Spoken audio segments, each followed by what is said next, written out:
So, good evening, friends, and welcome to Exploring Prayers and Meditations of the Mother. Before we start the session, let's just step back for a few moments of silence, please. Thank you.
So, very warm greetings to you all. You're very welcome. So, over the next 4 days, we'll immerse ourselves under the guidance of Dr. Monica Gelati in these sacred communications with the divine, the Mother's own prayers and meditations. Because whenever you feel stuck or trapped inside ignorance or imperfection, reading these words in a sincere light has a way of setting you free. It's the definitive, practical guide to yoga in everyday life. Reading these intimate and luminous diary notes can immediately realign the being. It spontaneously sets the internal compass for self-mastery and self-knowledge, and it has to be read with heart and soul, not the mind. So I'm very much looking forward to these sessions. And about the facilitator, I'm sure you all know her very, very well.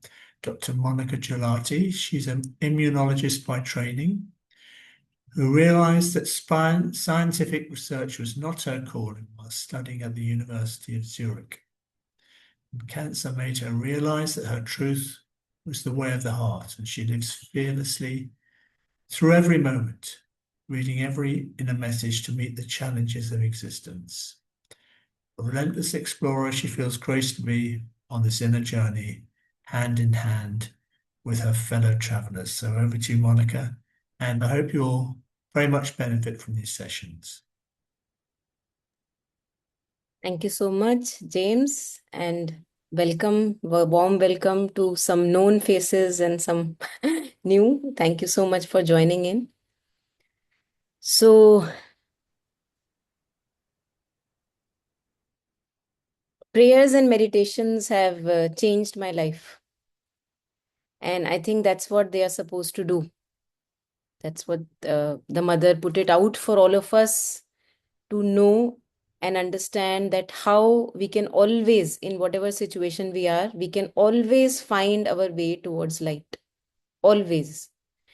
And for me, it has been a very enriching personal experience, that there was a very long phase of darkness that I went through. And it was Savitri and prayers and meditations that really pulled me up and showed me the way to live life, actually.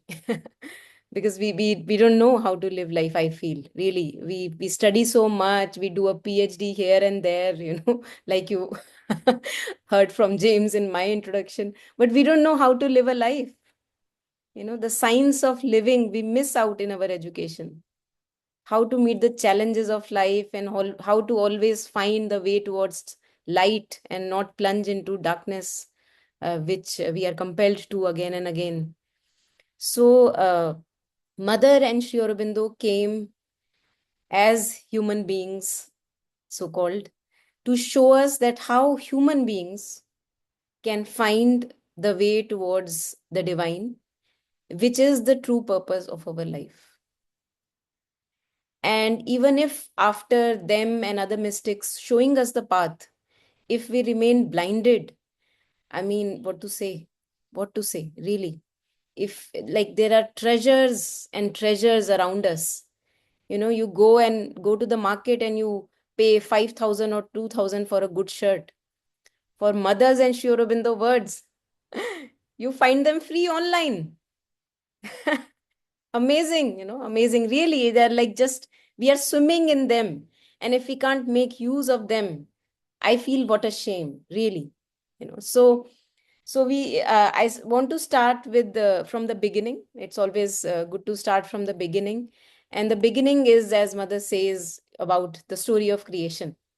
Why there is suffering in life, why there is darkness in my life, why do I plunge in depression again and again.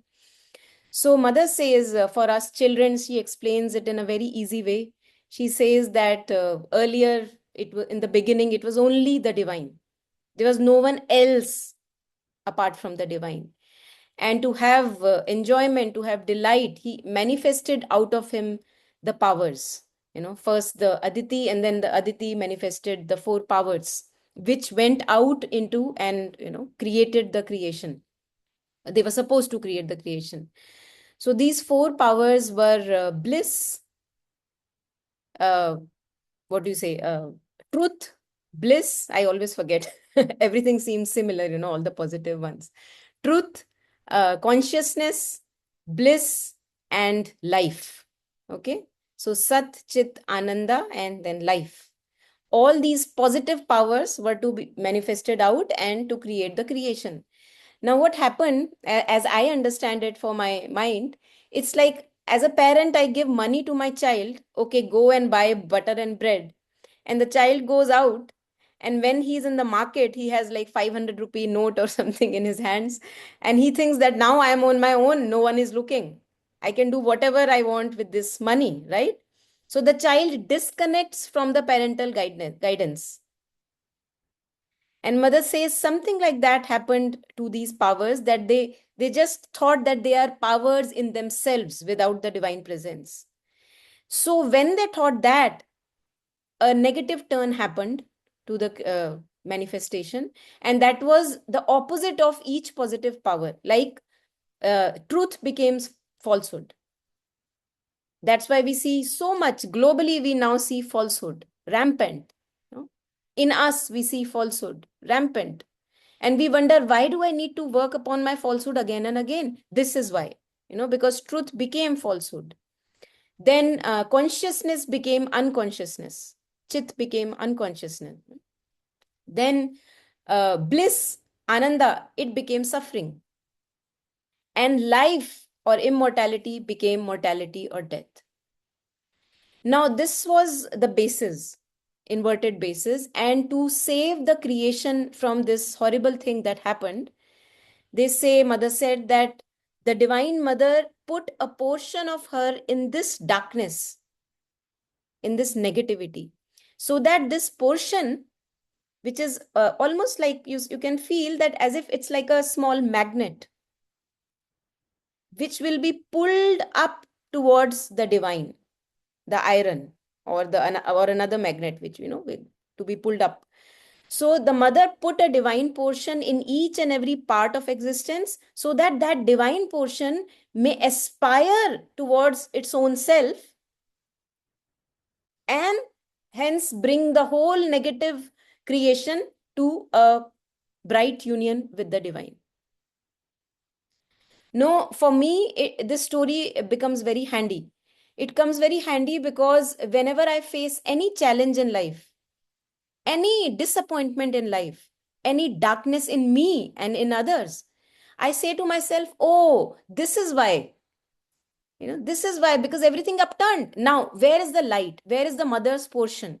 The mother's portion is the light in us that sees.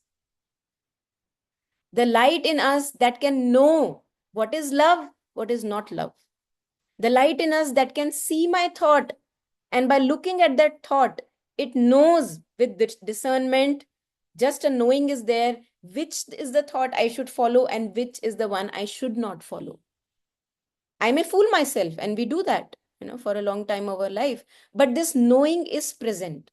And this knowing is our savior grace. This is the portion of the mother which is present in each one of us, which is present so that we can use it to uplift ourselves to the divine, to purity, to, everything good,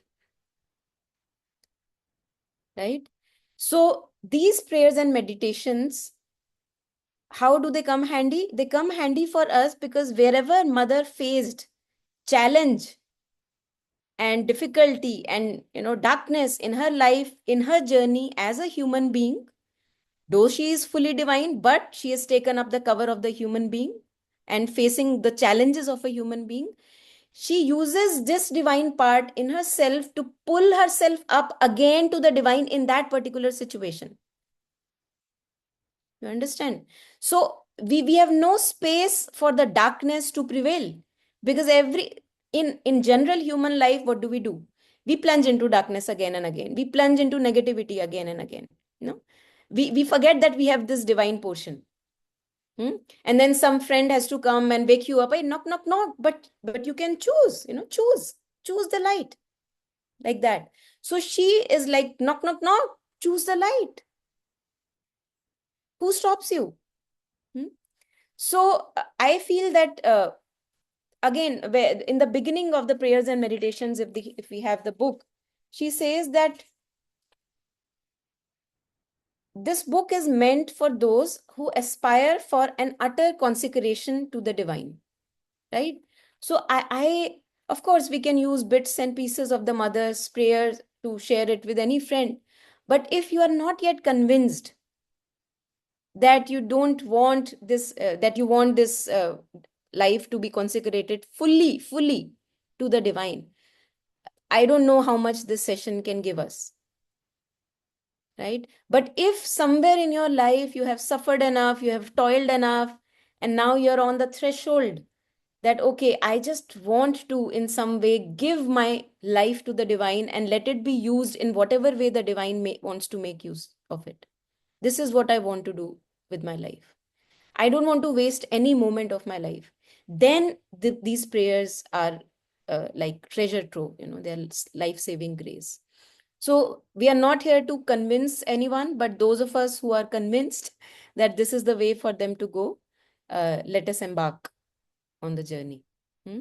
And we won't be able to complete all the prayers, but my idea is to just touch and take those prayers and make it part of our life. And that's why I asked you to bring paper and pencil, because I want you to experience writing these prayers. Some of us may be already doing it. And I have benefited a lot by writing these prayers,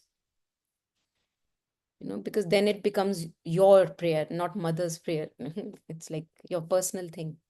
And then if you are sleeping or you're dreaming or somewhere in the middle of the day, it just pops up in your head, it comes to you, and then it can pull you from wherever you are to be pulled. Any questions, any concerns, worries? Okay, all good, we are in the same boat. Okay. So the purpose of life, then, after sharing this story of creation, the purpose of life is this, to pull us up from all this darkness and mire to the divine, to the purity. Why? Because we are capable of it. We are made capable because of that divine presence which Mother put in order to save this creation from darkness. So in every moment of life, we have to make use of that light. Okay. So let's start with the first prayer. If you have the book, you can look at the book. I'm not going to share the screen because then we are all looking at the screen. It's good to have the book. If any one of you would like to read the prayer, maybe we can read like half. One person can read half bit, and yeah, you would like? Yeah. So take the first prayer, November to 1912, and read half portion, and then someone else can read half. One pair I will read. One pair.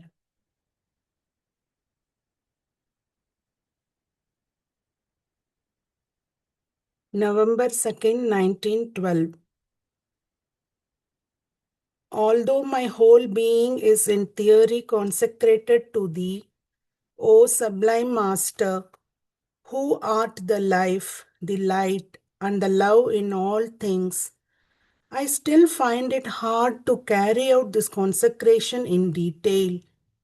It has taken me several weeks to learn that the reason for this written meditation, its justification, lies in the very fact of addressing it daily to thee.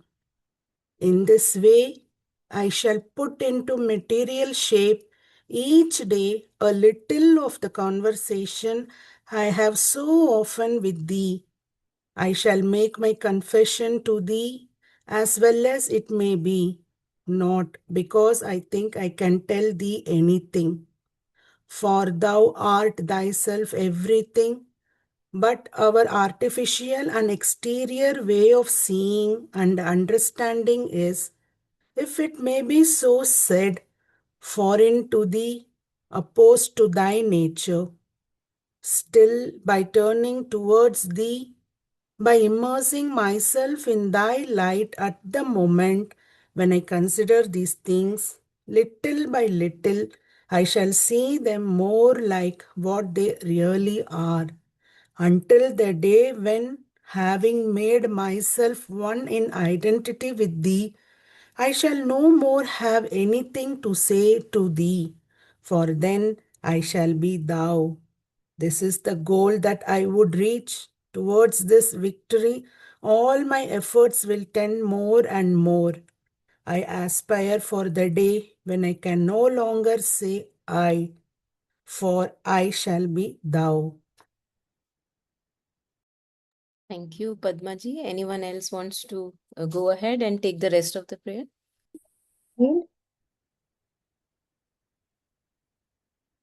Yes, please go ahead. Yeah.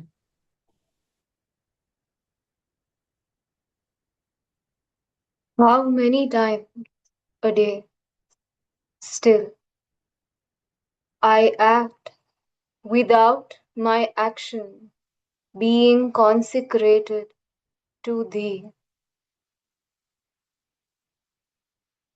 I at once become aware of it by an indefinable uneasiness, which is translated in the sensibility of my body by a pang in my heart.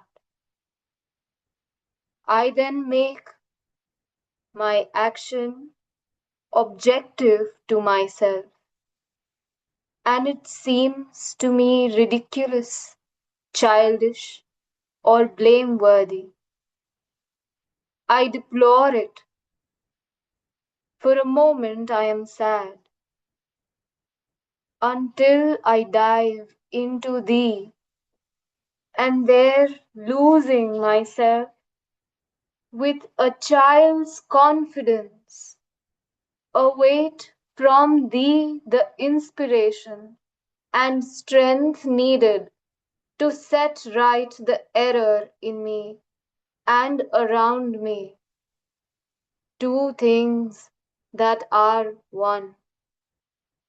For I have now a constant and precise perception of the universal unity determining an absolute interdependence of all actions.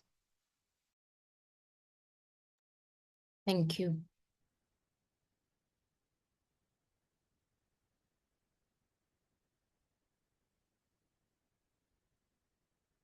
So we see when we read the first three lines, we get to know the difficulty. So in theory, Mother says, in theory, I am consecrated to you. But there are many actions in the day which I do, which are not fully in union with you or not in utter consecration. So look at the humility, and we will be also looking up all the 12 qualities that Mother says are necessary on the path that come in the Mother's symbol. Because we'll see all those qualities will keep coming in these prayers again and again. So we see first the humility, and we see also the acknowledgement, the gratitude. It's not that, oh, my life is not okay, God doesn't exist. No, God exists. The divine is there. but it's still difficult for me, So again, finding a very beautiful ground, a positive ground, that I know you are, but I can't feel you, So you see, so we are acknowledging the presence, but we are blaming it or telling it that, oh, I am not yet ready or receptive. That's why maybe I can't feel it. So, but it doesn't mean that you are not present. I know that you are present. Hmm? So mother says, although my whole being is in theory consecrated to thee. So we can ask ourselves that in theory, even mentally, because we start mentally, uh, do we feel that we want to consecrate our life to the divine in each part and parcel of our being? In theory, we can check within. And yet, Mother says, in theory, it is consecrated to thee, O sublime masters, who art the life, the light, and the love in all things. The acknowledgement that without you, this existence cannot exist. I know that. The blood in my veins, the breath in my body is you.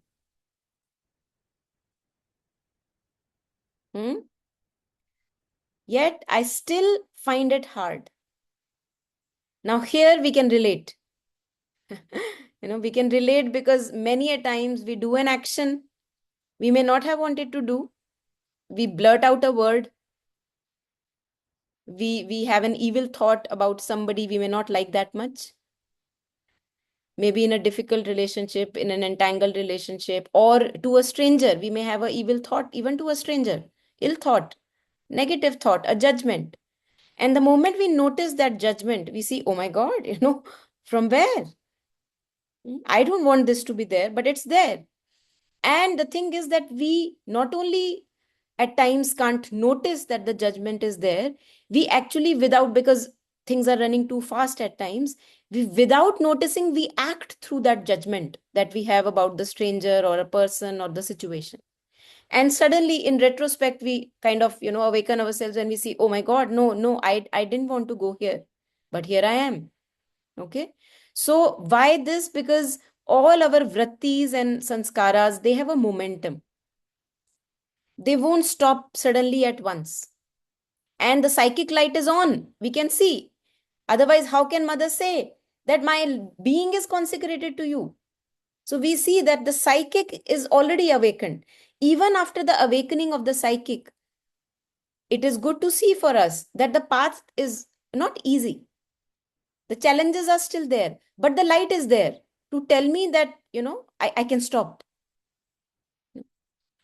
And maybe I went wrong. I should not have gone there. So some kind of a light, a discernment is there, which shows us keeping, keeping us in light all the time. So she notices that I still find it hard to carry out as the consecration in detail.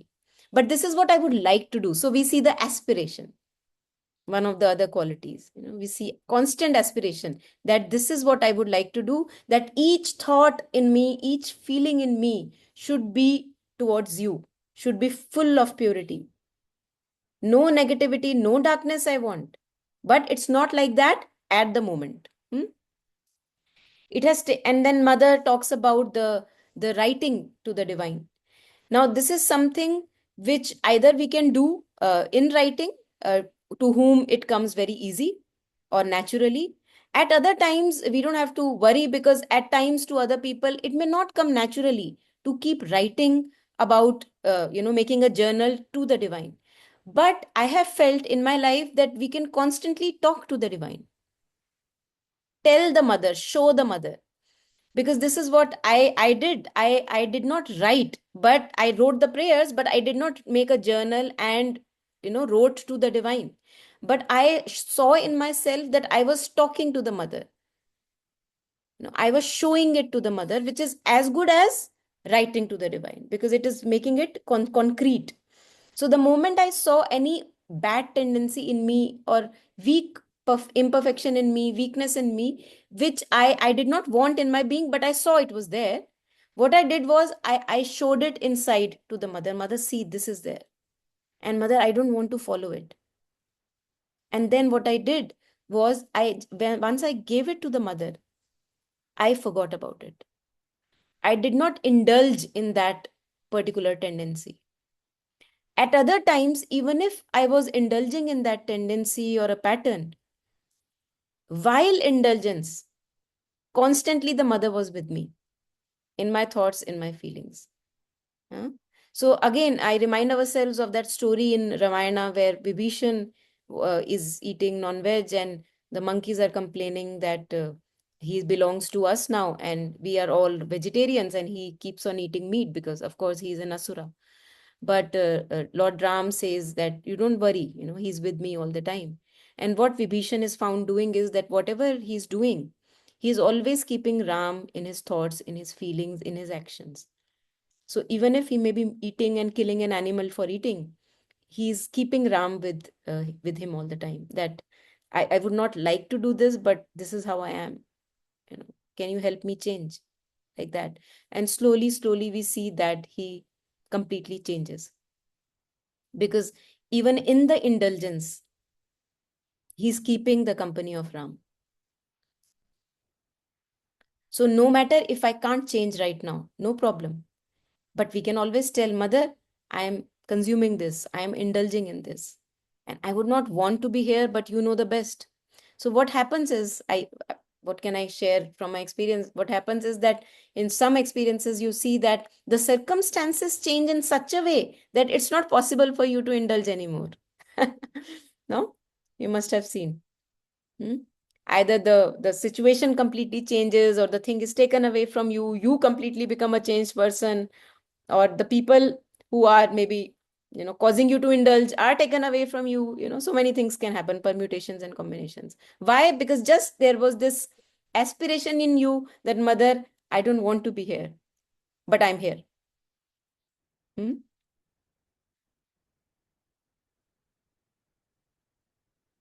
So at any point of time, anyone who wants to share anything, please feel free, open your mouth, and you don't have to even raise your hand, just go ahead and speak. Yes, Shweta.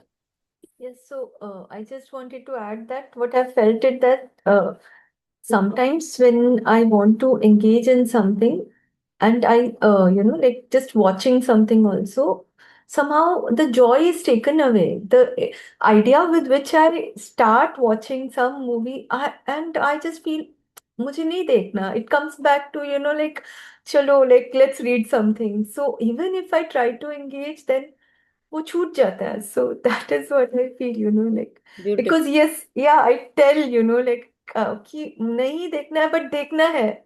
So that thing is that, I want to engage in this movie or something, and yet then like 10 minutes, 15 minutes down the line, like, then I just change it and like, nahi dekhna hai. So yeah, that Beautiful, happens. beautiful. Yes, yes, that's what happens. Yes. And I remember I did it with tea. I used to take a lot of delight in tea. And when I used to have the tea, it's not that I was taking several cups a day, just 2 cups a day. But even then, I would feel that I don't want to, have it in. It's like I don't want to be addicted to it. If I have. If I don't have, I don't have. Like that, I want to be. So I always remembered mother again with tea also. And now I see, as you said, that the joy is not there. That it's not that, and I have made the cup is in front of me, but there is already a fullness and satisfaction within that cannot be like have with the tea as well. It's already there. So yes, I totally agree. Yes. Yeah, anyone else? What I have observed with me is sometimes when we indulge also at, in anything, at the end of the day, there is a huge heaviness. There is a heaviness in the head and the mind, and it feels that something is wrong, something is wrong. And then when we get inside, you just, feel the mother inside, and then feels that, okay, now it's fine. Now I'm feeling light. So that's what happens. Because sometimes we have to indulge in the sense, if a friend comes and they are not used to these teachings, and we can't share with them, we can't talk about all these things, and we have to talk in general in normal conversations, but we still feel that heaviness inside us. They might be feeling normal because it's normal for them, but at the end of the day, it's heaviness for us after indulging. But then when we get inside, it feels light that okay, now Absolutely. it's fine. Absolutely. So there are three things that I noticed in what you shared. I'll start from the last thing that you said. The last thing in the middle that you took, that you find peace again back in the divine. Yes, So yes, this is a common refrain that comes again and again in almost every prayer, that the peace is to be found in the divine. In the divine. So we'll be reading this again and again. Secondly, when you said that there is an uneasiness or heaviness, this is the second half of the prayer that we read, that whenever we do or indulge in anything which is not aligned with our swadharma, which we should not be doing, but still it's going on, and we don't have the courage to say no, or the power to actually transform the conversation. yes, correct. Then when after we have indulged, it becomes heavy and uneasy. So that also will come to. And the last thing that I want to share on what you were sharing, in these kind of situations, when you are in a situation where you would not like to have that conversation, but it's in front of you. I have seen, and many of us may have felt doing that thing yourself, that if you again call mother in that thing, it changes. The person doesn't know that you have called the mother, of course. It's a Yes, secret.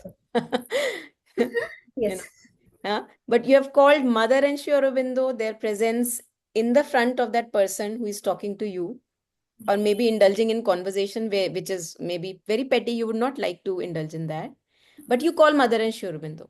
I have seen that almost virtually in all the cases, either the conversation abruptly ends, or the person gets a call or is taken away, or in fact the person also becomes receptive. And we may have earlier thought that, oh, the person is not open to Mother Shri Aurobindo, but that's none of your business. You have just called them here. The highest force is in the middle of you and the other person, and that does the work. So what the force does is that it changes the person. In some or the other way, it opens a little window or a door where something from you or something in the conversation can enter the person, something new. And this I noticed with one of the in my family, a relative who was not turned to the Mother and Sri Aurobindo. And slowly, what I did was, whenever I went to the Samadhi or whenever I thought of Mother Sri Aurobindo, I found that relative, or I visualized that relative with Mother and Sri Aurobindo. He was not turned.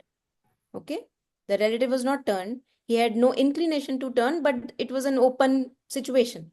Anything could happen. So instead of talking myself to that person and try to engage, see, this is what you would agree, or something good, I never did that. I always saw that person with Mother and Sri Aurobindo whenever I went to the Samadhi, as if the person is sitting at the feet of Mother Sri Aurobindo and he's there. Huh? You cannot believe, like, really what happened. That person got involved in the activities automatically without my intervention. And the openness also came without my intervention. All I did was just giving, that it's none of my bother. You take care of that person and you open if you have to. So, yeah, this is what I've felt, that in difficult situations, if we keep calling their presence, things change. Yes, please, Padma. Yeah. The same thing happened last this thing.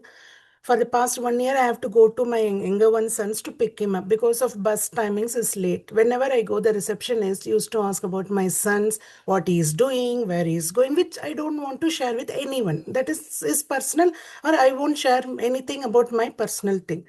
Every day it is really a challenge for me. I used to always pray to mother, mother, no mother, she should not ask anything. First, I used to tell like that.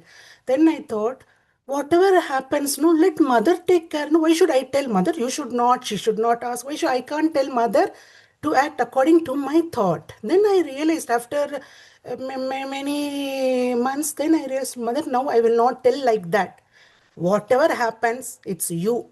Whatever she is asking, you answer to her. You won't believe, or you must be believing, everyone, mother devotees, we will believe.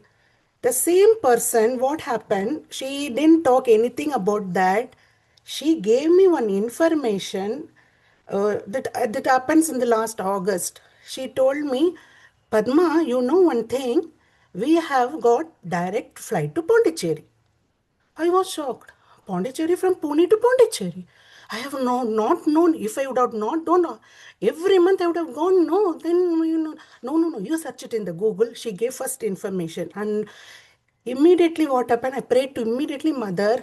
Mother, August 15 is nearing. Almost it's been 10 years, 10, 15 years. I have not visited any of the darshan days. Then I prayed to mother, she's telling flight is there. I don't know about that. You plan. We have to, I am praying to you, not only for me, my whole family, I'm praying. Exactly 14th morning, we left Pune. And afternoon, we boarded, we landed in Bangalore. Bangalore to immediately, within 1 hour, we got a connection flight directly to Pondicherry. We went there, and that also, no, really, mother, if we really open now, mother will act. Really, if we keep the faith in her, then what happened? We went. Normally, I don't know about the procedures, whether we have to take the token or anything. We don't know. I don't want to ask also. Mother, you show me the way, because it's been 20 years before I know the token system or what. Now I don't know. I'm also as if new to this. I came. Then what happened? Previously, we were about to go to that Chettiar's house. We saw all this thing, and I was so happy. Now, then I have not seen that. Where Bhagwan Shri Aurobindo came first to that place. Okay, then I went, and I told my husband, tomorrow morning we will go. We don't know about the token systems. And went to the ashram, and I asked, they said, tomorrow morning you have to come to collect the token. We went, no, he said no token at 9 o'clock. That time we had to leave at 12:30 to board the flight. Then I don't know, I was just standing. One gentleman came, how many tokens you want? I said 4. And only we two are there. My boys are sleeping because they don't know we came at 5:30. We came. Take it. At any time you come. And he told. Then we went big and we had the darshan and we came safely. Within 2 days we came back after room darshan. From that day onwards, she stopped asking me about my son, where he is going, at what time he is going, which class he is doing, which course he is doing. She completely stopped. Whenever I go, she will be busy with some work. Then I was praying, oh, mother, you are really great. But sometimes it happens, sometimes we will lose the track and we will think our own thing. As if I'm going, I'm doing. Then straight a break. Oh, no, mother, what I'm doing, stop it. So this too always is going. That's why, no, really, that's what I would want to share. Beautiful. Beautiful. Yes, yes, yes. So see, just like that, we can see that for mother, each child is very special. Each child is being taken care of. And to the details, the utmost details. So we cannot say that, there are billions of beings and mother better attend that, and maybe, who am I, why would, not like that. Because for a mother, and those of us who are mothers, we would know, no matter, how much you may prefer one child over the other, each child is as important as the other one. And the mother, even the biological mother, if she's conscious, she begins to know the weaknesses of each and every child. And then how to work on that very gradually, very slowly. The child may not know that the mother is working on the child. But if the mother is conscious, she can actually see the weaknesses in children and she can work on that. And if we biological mothers can be so conscious of these things, what about the Divine Mother? So that gives us the faith that mother is present in each and every grain of existence, and she knows what to do, how much to give us, how much to take away. All is for our progress. All the tragedies, all the difficulties, all the diseases, include everything. Because what matters, as we started in the beginning, what matters is the evolution of consciousness, is the progress. So beautiful. Yeah, thank you, all of you, for sharing. So we go ahead in the same prayer. I'm just skipping something and I'm going further. How many times a day still I act without my action being consecrated to thee? I at once become aware of it by an indefinable uneasiness, which is translated in the sensibility of my body by a pang in the heart, in my heart. Now, if any of us have experienced this, we can be very, very grateful that something in us is awake, which chooses the right thing and which sorrows at the wrong thing. We can be very grateful, very, very grateful, if within this life it has happened. That the moment we make us even speak a small word which we should not have said, something in us notices it and we feel uneasy about it. Because Mother says this is the presence of the psychic being awake. And it is the psychic transformation which is most necessary for even the rest of other transformations, spiritual and supramental. Because psychic is like the magnet which will be pulled up to the divine.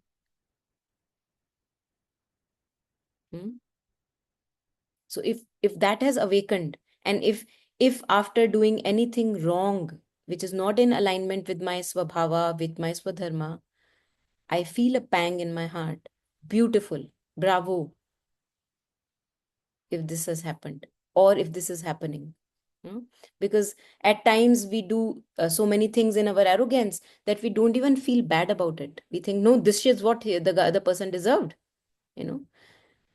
But if something has softened and if something has awakened, we feel a pang, because as she says further, she says that the outer and the inner is one.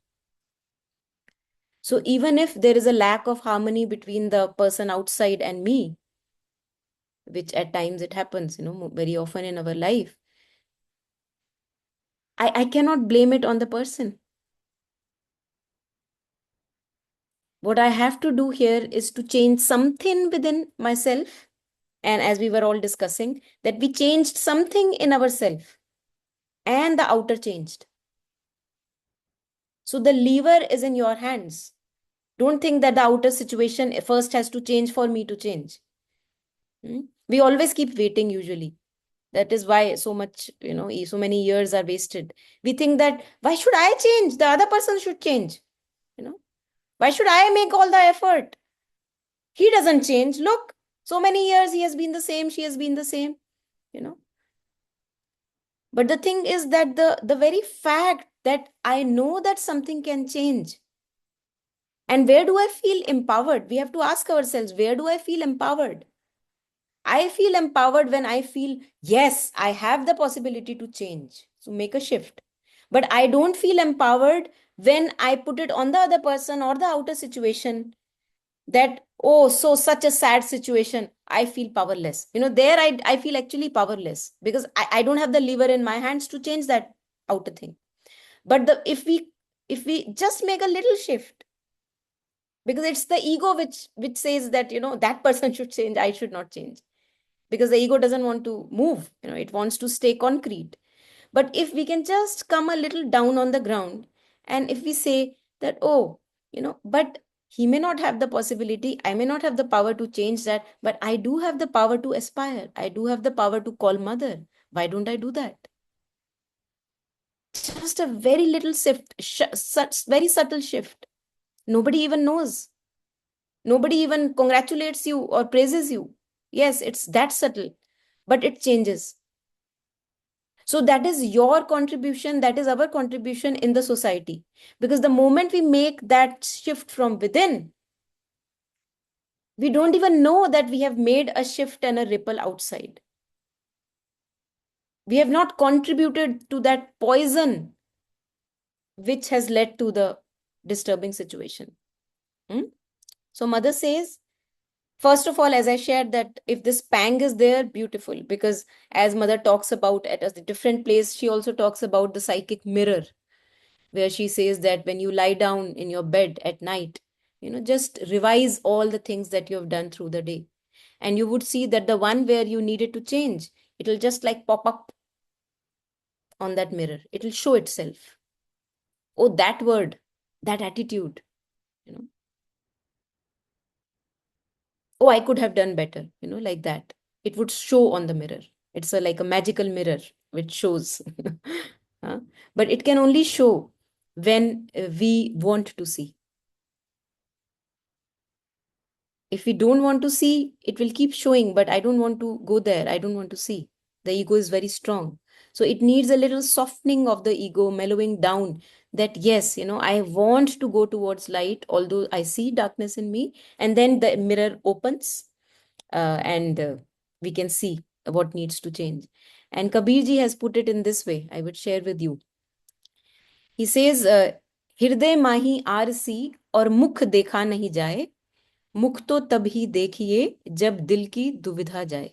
So he says there is a mirror in your heart, but you can't see your face.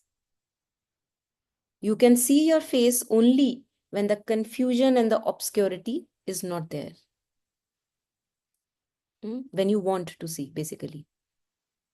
At other point, he also says, ऐसा इस ऐसा ऐसा ऐसा किवाड़ हिवड़े पे Jadia guru बिना ताला कौन खोले. So he says there are so many locks on our heart, and the heart has the mirror.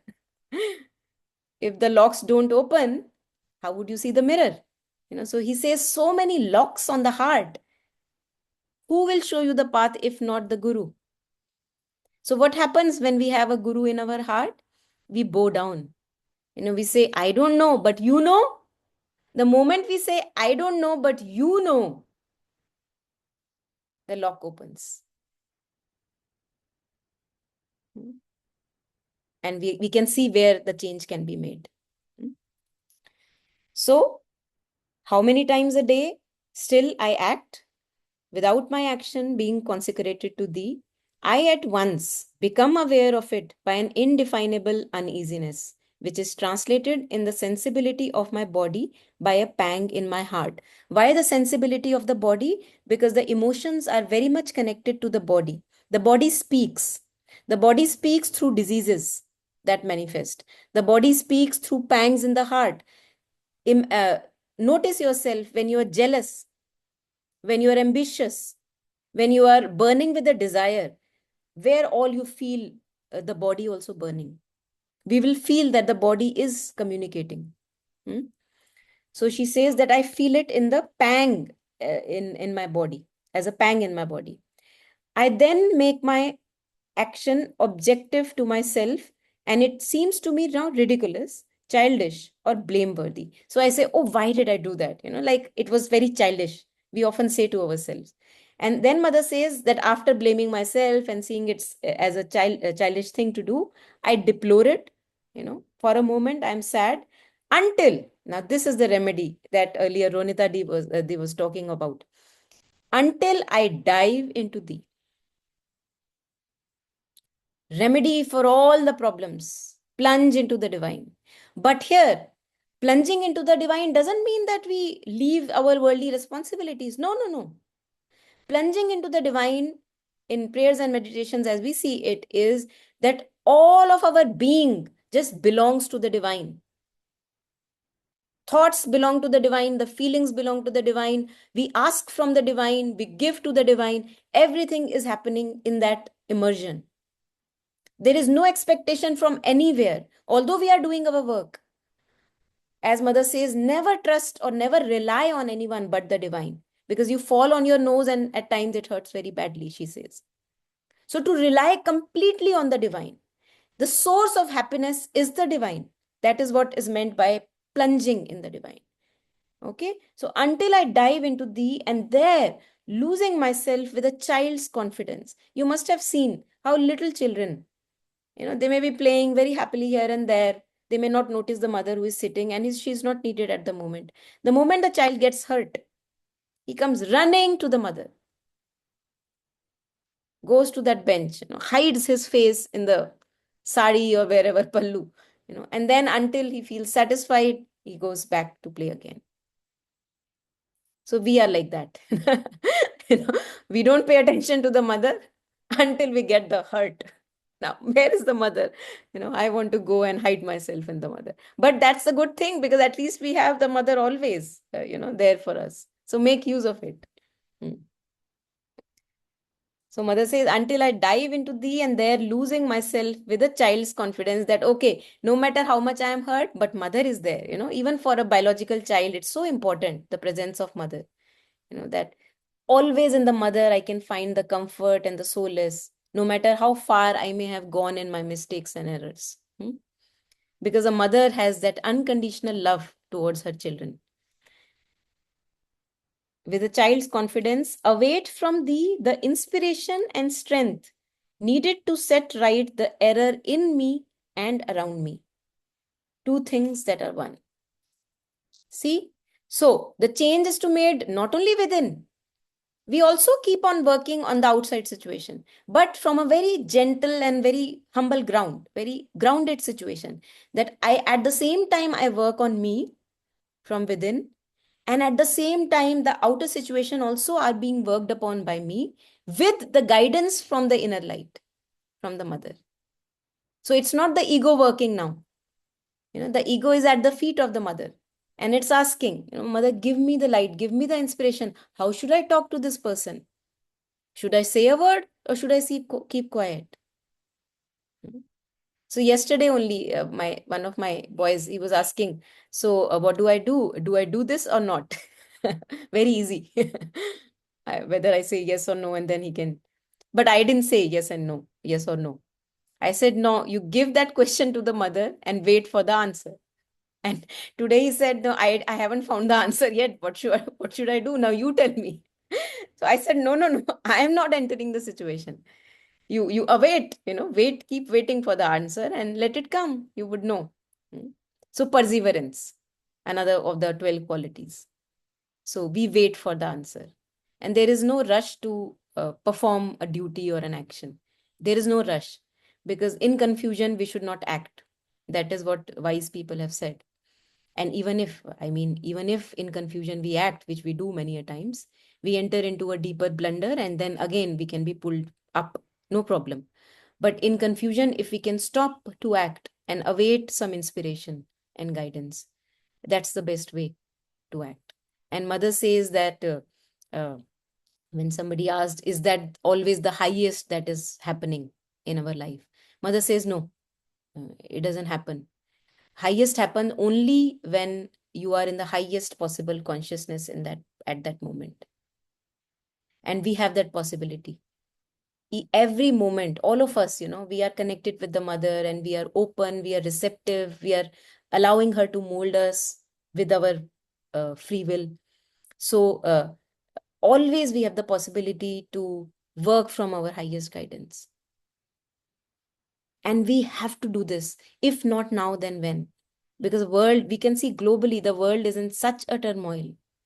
And that turmoil is a reflection of our inner turmoil. How will a Superman come? How will the Superman come into being or manifestation if we, who know what we should do, we read Mother and Sri Aurobindo, even now, if we don't give fully ourselves to the Mother and Sri Aurobindo, then what's the hope? What would those people do who don't know where to go? At least we have the guidance in front of us. So mother says that we need just handful of people who can turn towards the light or who can become gold. And each one of us has the possibility at each moment. Just choose gold and not rubbish. Change the taste. And so that this prayer can become alive for us. Okay, so what we'll do as a homework, those of us who want to do, we can write this prayer. We don't have to do it like, okay, let me write because I was asked to write. No, the lines that are resonating with you, write those lines. If you feel, I want to write the whole prayer, write the whole prayer. Choose a pen which is smooth, which is fluid, which is beautiful. A pen, it may not be outwardly beautiful, but at least the flow is beautiful, so that you enjoy your writing. You take delight in that writing. Each word consciously, if written. And those of us who know French, or if maybe are learning French, they can see the translation in, the original in French, and write 2 lines in French, 2 lines in English, 2 lines in French, 2 lines in English. So it's a practice of French also, it's a practice of something else. So write this prayer as a homework for today, and let it sink in, stay with it, and choose those parts to work upon where you feel most resonating in the very beginning. Okay. Anything here? Anyone?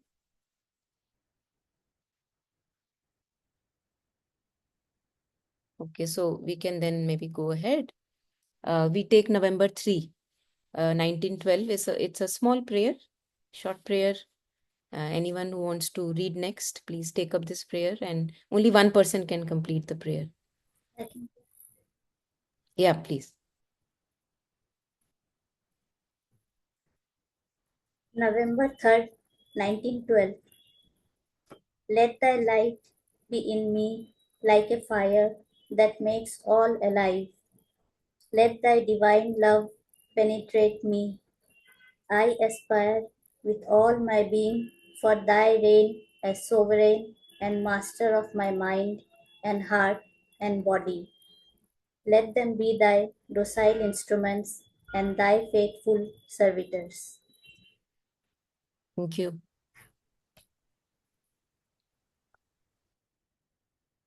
So often we come across people in our life. Of course, we are human beings and we keep interacting with a lot of people in our life.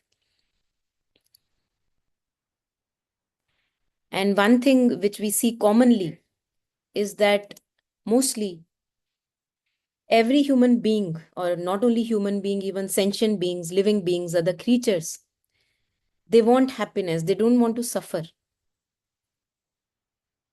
Even if small ant, if you bring a fire in front, would it run towards the fire or away from the fire? It's very obvious. The innate intelligence would say away from the fire, right?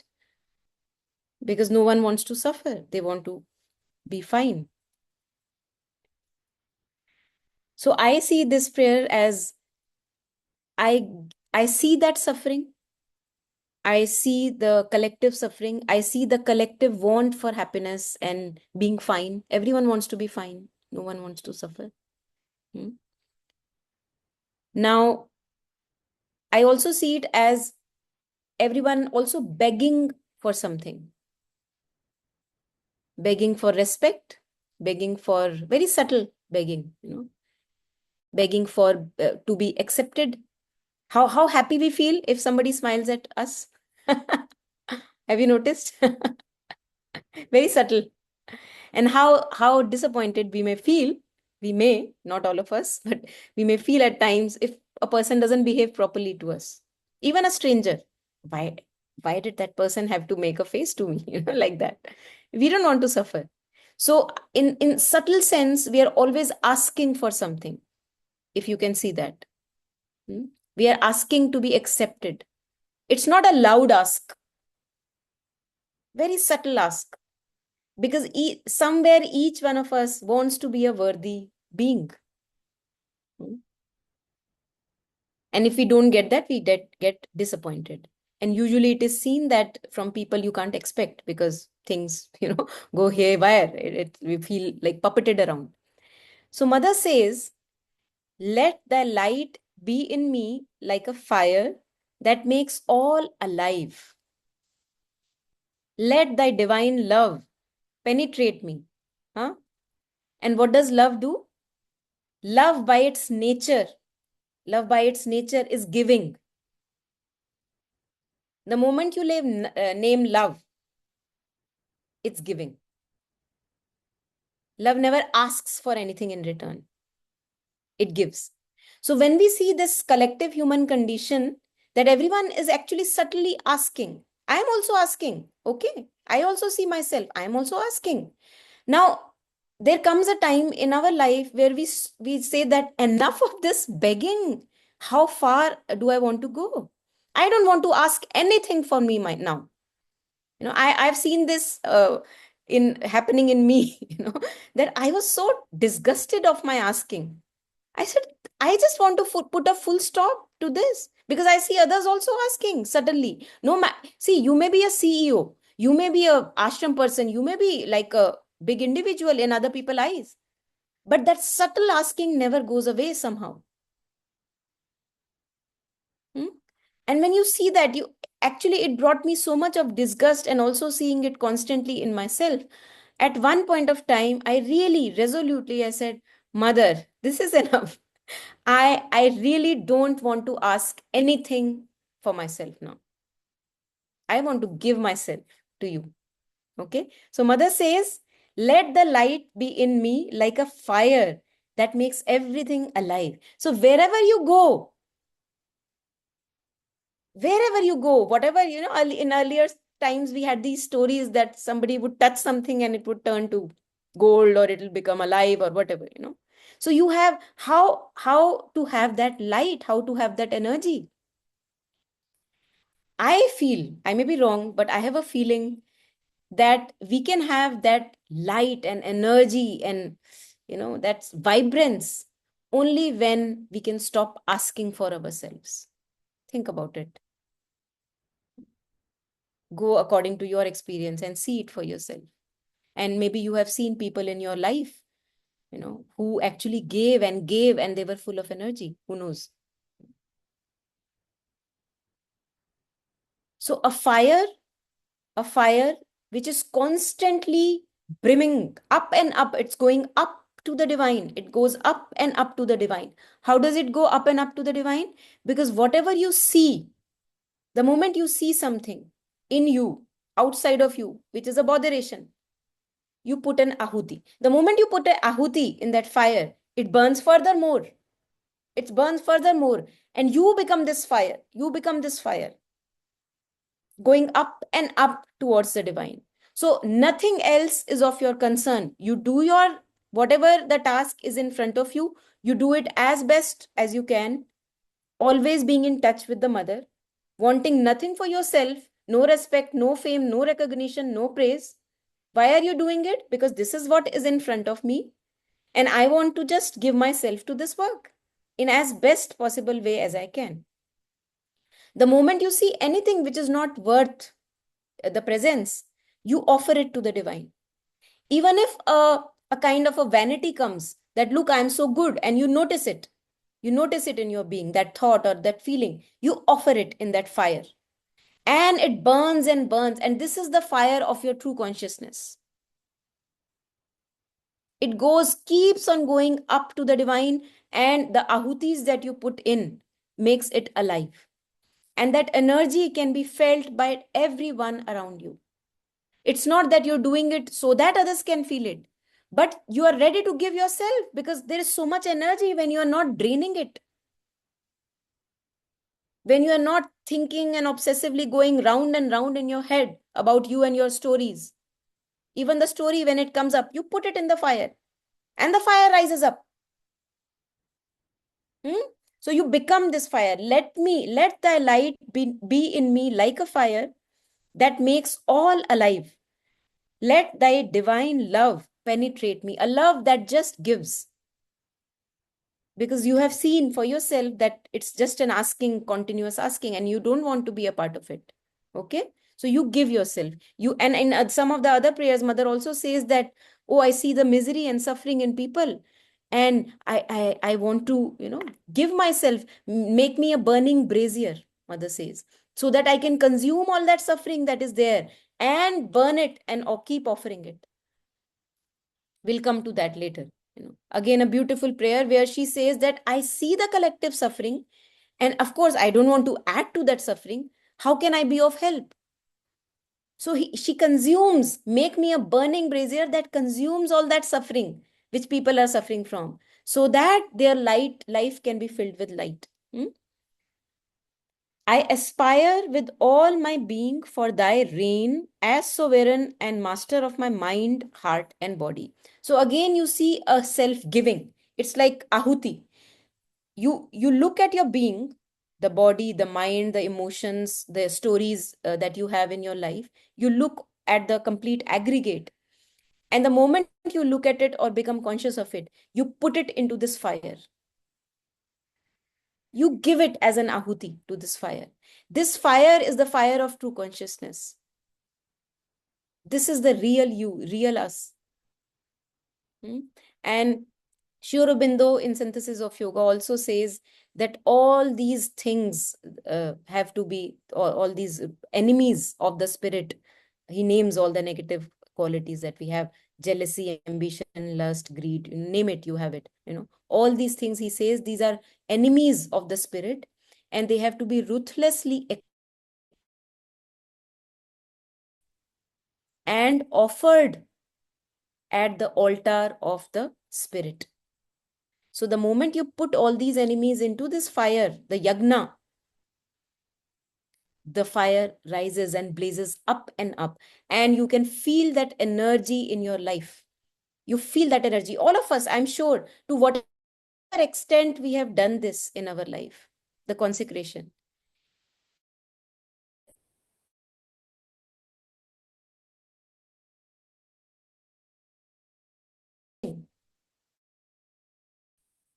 And now we can make use of it. And master of my mind and heart and body, let them be thy and thy faithful servitors. So I claim myself.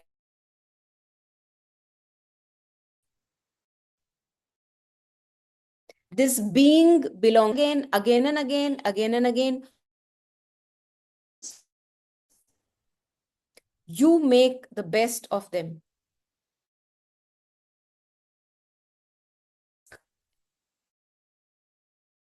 Ready for this? And we can ask ourselves, am I at this moment in my life ready for this? We can ask ourselves. And if I'm not ready yet, we can ask ourselves, what is stopping me? Do I want to be ready? Is there an intention? So now this is a question. Of course, it can be personal. If you don't want to share, don't share. Do you feel ready for this, all of us? Yes, Rideshji feels ready. Do we feel ready to constantly? Yes, Shweta, yes. Anahata Yes, ji feels so ready. yeah, so I feel a little bit of resistance each time. I don't like, readiness is overriding and it's there, the intention. But in throughout the day, there is some resistance and I don't understand it. Like, I go through it, I offer it, I keep offering it, but I do see that something stop. What part of my being it is, I don't understand. And it's always like, automatically it's overridden and, there is this larger readiness. But I do see something that always, resists. I'm not able to pinpoint, but there is this, it has become less and less, but it is still there. Jabki, like the whole, I also see that the readiness is, also screaming out the readiness, and yet there is this resistance to suddenly, like, आता है तो, I Beautiful. just offer it, yeah. Yeah. No problem. I think it's a constantly evolving process. And even if you see that resistance or an unreadiness somewhere, I think my task as a human being is, to the moment I see that unreadiness or resistance or something obstructing that self-giving, I offer that also to the ahuti, as an ahuti, to the yagna. So I don't have to do anything about it. I mean, Mother has made the task so simple, really, really, all that we have to do is to keep offering. Become conscious, keep offering. Okay, resistance, become conscious, keep offering. Obstruction, something unready, something unwilling, become conscious, keep offering. What can be more simpler than that? And even when there is an obstruction, even when there is a unwillingness, the moment I offer it, the fire blazes high. Okay, because now what am I doing? Psychologically, I am not following the dictate of that unwillingness. That is my part after doing the ahuti. Because if, for example, let's take a very simple example. Say if there is jealousy. Okay. If there is jealousy and I see it rising and I know that it's an obstruction, it should not be there, but it's there. The moment I see it, I offer it in that fire. I keep burning it up. And I see the ashes, it becoming, the ashes coming and the whole thing is burned up. Now, what do I mean psychologically that the whole thing is burned up? It actually means that I did not give any fuel to that jealousy by following the dictate of that jealousy. I did not act what jealousy was saying or telling me to do. This is what I have to do. So I saw that tendency, I saw that unreadiness or unwillingness, I saw it and I offered it to the mother. I burnt it up. It went up high in the air along with the fire. Okay. Now nothing doing. I do the highest possible that I can at the moment. I don't have to act according to how I will act when the unwillingness is there.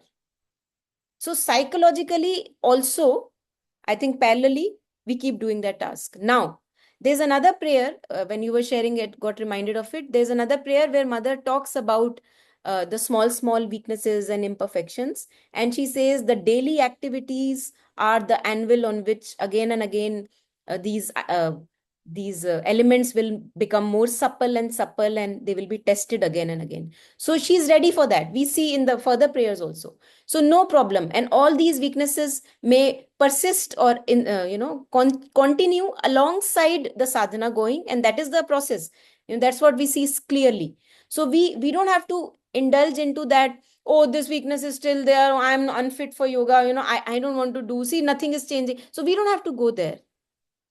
Because in the prayers also we see mother who has realized all these unions and psychic being and everything. She is also telling us that all these things exist.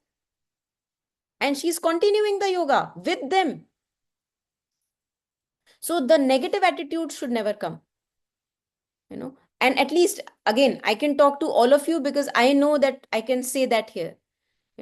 We have had enough experiences. We have read this much of Mother and Sri Aurobindo that we know what is supposed of us, what is expected of us. So let us be mother's true children and not give any space for any darkness, any negativity, any thought of unfitness. No, there is no space for that. Where do we find solace? I dive into thee. I plunge into thee. And that means my thought go to Mother and Sri Aurobindo, my feelings go to Mother and Sri Aurobindo, my whole body as if it inflames and it like an incense. Mother uses the word like an incense of the East. It goes up and up to the Mother and Sri Aurobindo.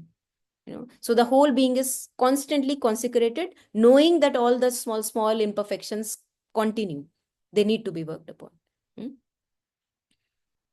Yeah. So I was saying who is ready. So we all are ready, I feel. Or maybe I'm putting words into your mouth.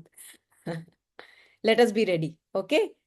Because this is expected of us and we have to. It's like, how can I make mother happy? We have to be like that child. How can I make mother happy? Yeah, mother will be happy if I don't complain, if I don't grudge about me and my story, and if I continue to offer myself in whatever little way I can. Yeah, anything here? Anyone?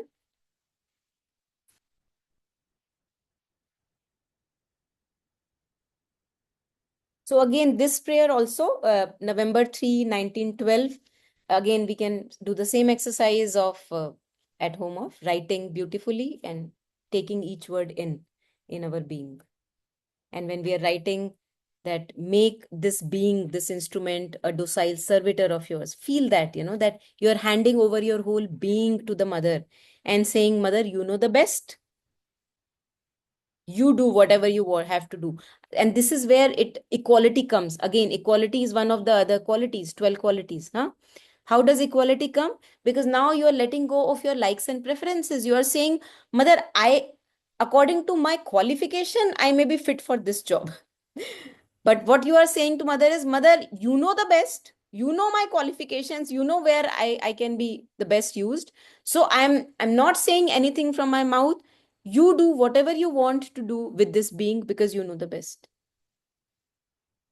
So equality. No preferences, no likes, no dislikes. You can put me with the person who I dislike the most at the moment. Who knows? But if you have put me there, I know that I need to be there because something in me needs to change. Right? So mother says that I don't give you what you want. I give you what you need for your progress. So we will all be put in that situation where our imperfections will get illuminated. Are we ready for that? And it's a challenge because we know that even after being in maybe so much of light, we have innumerable imperfections in us. How will that come to light? It will come to light when someone will show me the mirror. So the daily, that's where karma yoga comes into the picture, that the daily interactions where we are having, it's very important because there I get to know what I am at this moment. I can be very happy in my little room and, my little sphere where I hardly interact with people and only my friends come who always like me and enjoy my presence. Never a difficult person comes and I think, yes, my yoga is going perfect. But the moment I go out, meet those people who are totally anti my personality, there is the challenge. So we have to confront that challenge. As Sri Aurobindo says, in one of the aphorisms, he says that my enemy's failure is my own failure, something like that. So even your enemy, even the person we may not like, there also we have to find same consciousness harmony. That's the challenge. We can be happy in our small rooms. We all can. But that's not enough challenge for us. Okay. Yeah, any sharings, any thoughts from today? So I'm taking just 2 prayers today. I think it's already a lot of things to maybe ruminate upon and take it in. And yeah, we can take any questions or any things that you want to share.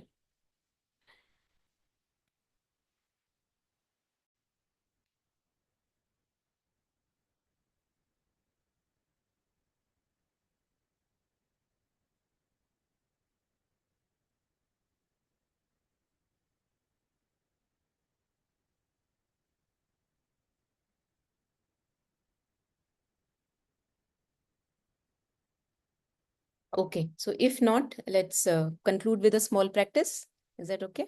Yeah. Okay, so just 5 minutes. Better to just close our eyes in the beginning to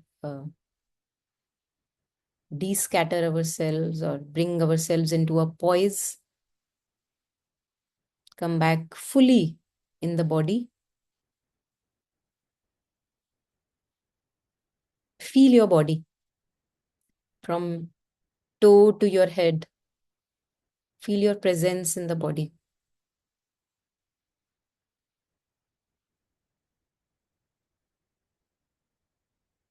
Feel your thoughts, your head.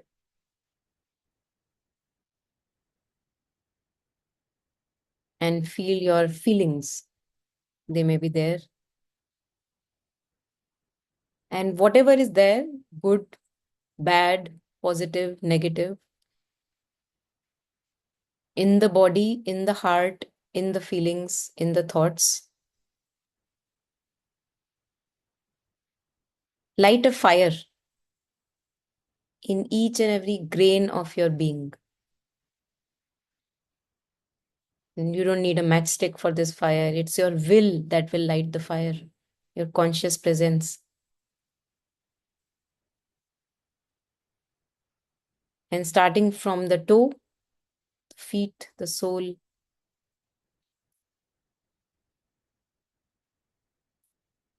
and higher up. As you keep moving higher up,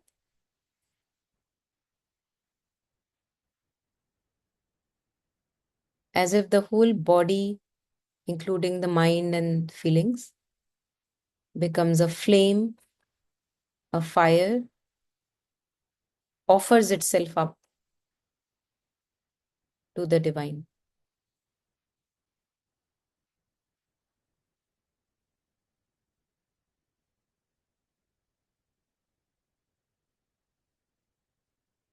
And you are nothing but a fire, a flame, mighty flame.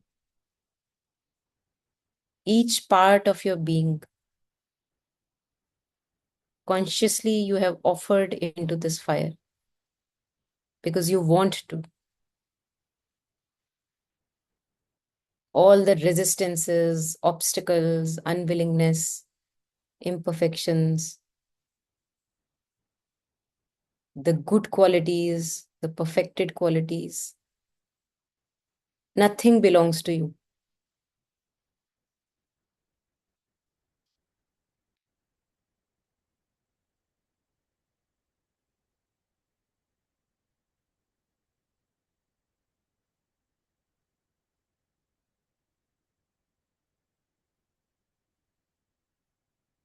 And you are a flame going up and up, offering itself to the divine, wanting nothing of itself.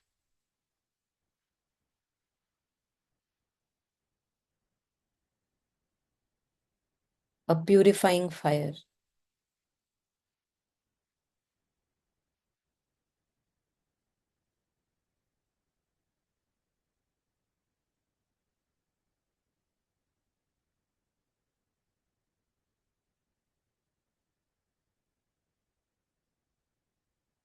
And you are but a flame.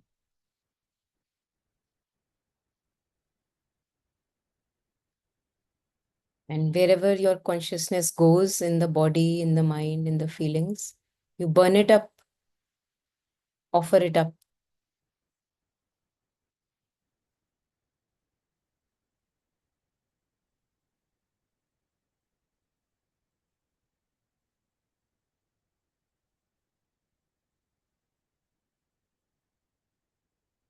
And this will with which you burn after becoming conscious is the Agni, is the psychic being.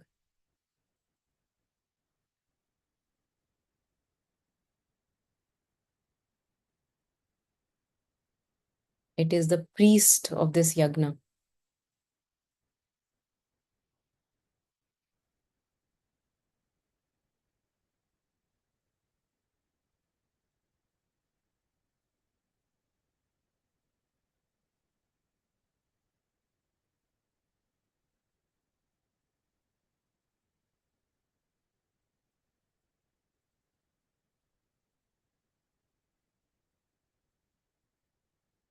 In your body, you feel the flames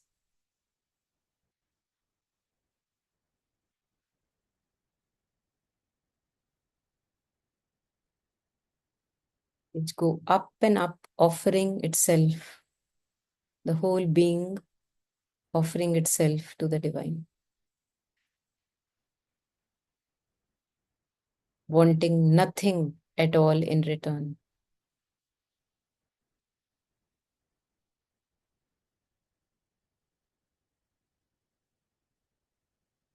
If thoughts are there, you burn them up. Feelings burnt up.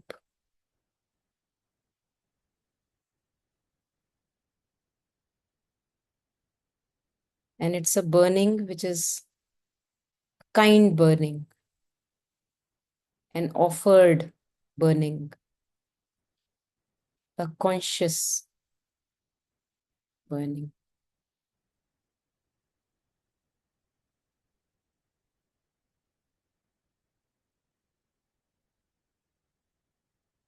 So that we can be fully used by the divine as the divine wills.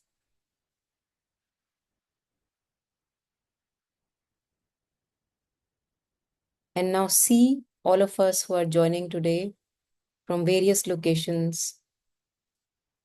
As you see yourself as a flame, see all of us joining today as flames in different geological locations.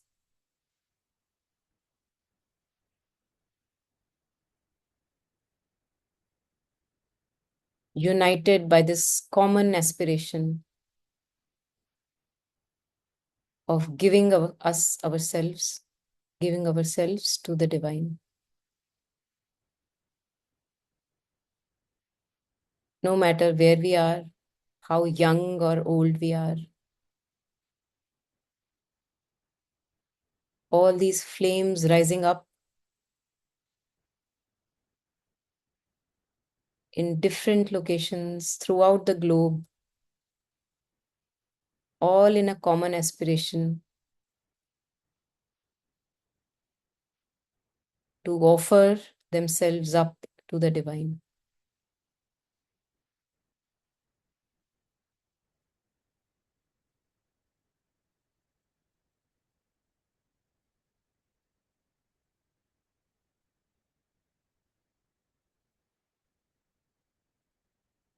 And feel the vastness of your being now that you feel connected with all these aspirations.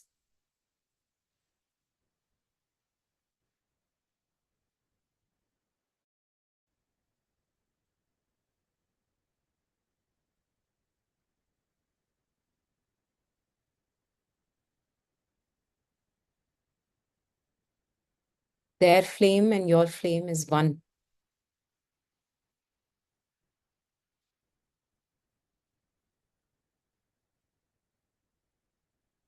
Feel the expanse and the vastness of your being. It's not limited to the body.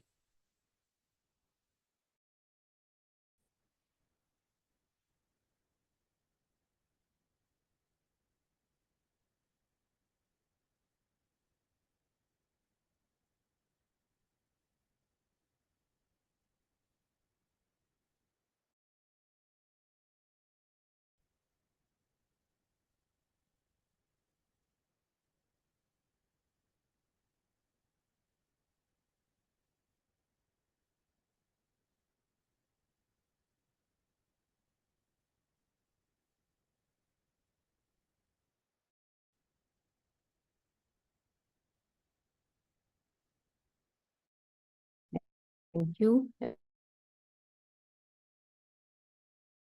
And we can keep going back to this image of connected with each one of them as our true being is more than the body.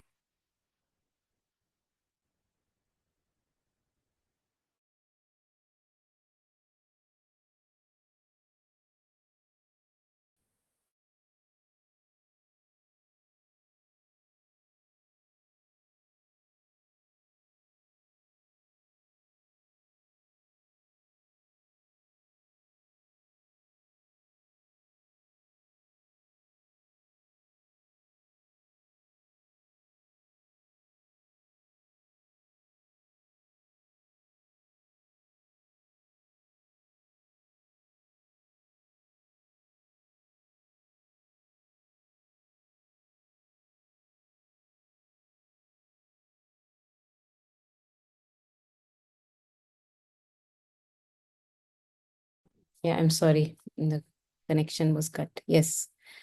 So yeah, practice with open eyes wherever you are, and always know that we are always more than our bodies, and all of us are deeply connected in our aspirations towards the divine. Okay. So yeah, until we meet next. Thank you and Good night. Good day. Thank you. Gratitude to you, Monica. Thank you so much. Thank you, Monica. Yeah. Thank you. Thank you. Thank you, Monica. Thank you. Thank you, Monica. Thank you. Bye-bye. Good night. Namaste. Bye bye. Mother's blessings to you all. Thank you.